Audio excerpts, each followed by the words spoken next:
जय माता की। वेलकम बैक टू भक्ति पूजा। आज हम जानेंगे विशाख मास के चौथे अध्याय में विशाख मास की कथा की प्लेलिस्ट का वीडियो का लिंक मैंने आपको डिस्क्रिप्शन बॉक्स में दे दिया है। आप वहां पे जाके स्टार्टिंग से अध्याय 1 से स्टार्ट कर सकते हो। चौथा अध्याय। नारद जी बोले, हे राजन, जैसे रसों में दूध, दूध से दही और दही से घृत उत्पन्न होता है, जैसे ही मासों में कार्तिक मास, कार्तिक में माघ और तथा माघ से विशाख मास अधिक है, इसमें धर्म करना बरगद की बारह की तरह बढ़ता है। मेघ की संक्रांति में मधुसूदन भगवान का ध्यान तथा प्रातः काल स्नान कर विष्णु का पूजन करें और नीचे लिखे मंत्र से मधुसूदन भगवान की प्रार्थना करें।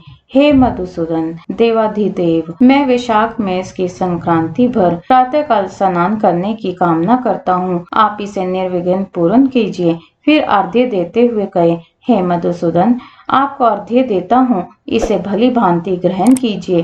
गंगा आदि नदी, तीर्थ, सब जलाशय मेरे दिए हुए अर्घ्य को प्रसन्नता से ग्रहण करो और मुझ पर प्रसन्न होकर यथोचित फल दीजिए। फिर वस्त्र पहनकर आह्निक कर्मों को करें। फूलों से भगवान का पूजन करें। विष्णु भगवान की विशाख मास संबंधी कथा सुनने से वह कोटि जन्म के संचित पापों से छूटकर मोक्ष पाता है। पृथ्वी, स्वर्ग और पाताल कहीं भी दुख नहीं होता, कभी गर्भ में नहीं आता और ना कभी माता का दूध पीता है। विशाख मास में तो तेल मलना, दिन में सोना, कांसे के बर्तन में भोजन, खाट पर सोना, घर में स्नान, निषेध भोजन, दोबारा भोजन, रात्रि काल में भोजन करता है और उत्तम उत्तम कथा नहीं सुनता, न किसी तीर्थ में जाकर स्नान करता है, न दान देता है, वे नरक में जाता है और चंडाल योनि को प्राप्त होता है। उसे कुत्ते की योनि 100 वर्ष तक प्राप्त होती है। फिर गधे व खच्चर की योनि प्राप्त कर नरकगामी होता है। हजारों ब्राह्मणों की हत्या का पाप किसी तरह दूर हो जाता है, परंतु विशाख मास में स्नान आदि न करने से उसका पाप कभी दूर नहीं होता। विशाख मास में नियम पूर्वक कमल के पत्तों पर भोजन करने से सब पापों से निर्वृत्त होकर विष्णु लोक मिलता है। विशाख मास में दोपहर के समय मार्ग चलकर अपने घर पर आए हुए या थके हुए ब्राह्मणों को भोजन आसन देकर जो उनके चरण को दबाता है, वह चरणोदक को अपने मस्तक पर छिड़कता है, उसके सब बंधन कट जाते हैं। उसे गंगा आदि संपूर्ण तीर्थों में स्नान करने के बराबर फल निश्चय ही मिलता है। विशाख मास में अन्न दान व जल दान न करने से पाप और दुख कभी दूर नहीं होते। प्रातः काल सूर्योदय होने पर सागर से मिलने वाली सप्त गंगा, जानवी, वृद्ध गंगा, कालिंदी, सरस्वती, कावेरी, नर्मदा और वेणी में स्नान करके विष्णु भगवान में मन लगाने से 7 जन्म के संचित पाप शीघ्र नष्ट हो जाते हैं।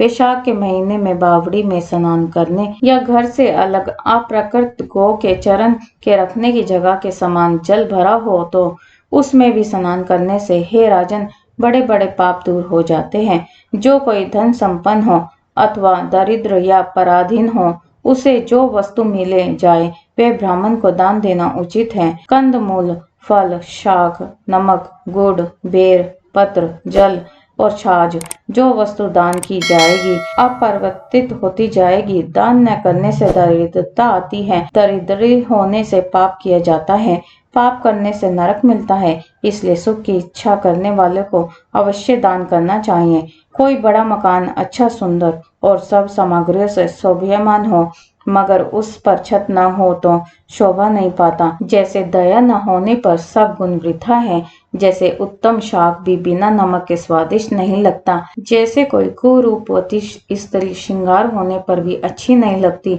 ऐसे ही विशाख मास में जो धर्म कर्म या स्नान आदि कर नहीं करता, उसका किया सब व्यर्थ है। वैशाख मास में तीर्थ यात्रा, जप, यज्ञ, दान और होम आदि का फल भी अधिक होता है और तुरंत फल मिलता है। मधुसूदन भगवान इसके देव है। जिसने किसी प्रकार भी वैशाख मास में मधुसूदन भगवान का पूजन नहीं किया, वह मूढ़ बुद्धि सुकुर की योनि पाता है। जो तुलसी दल से वैशाख मास में मधुसूदन भगवान की पूजा करता है, वह सार्वभौम राजा हो कोटि जन्म तक अनेक सुख भोगता है और फिर अपने करोड़ों कुल को लेकर विष्णु की सायुज्य मुक्ति को पाता है। हरिओम नमो भगवते वासुदेवाय।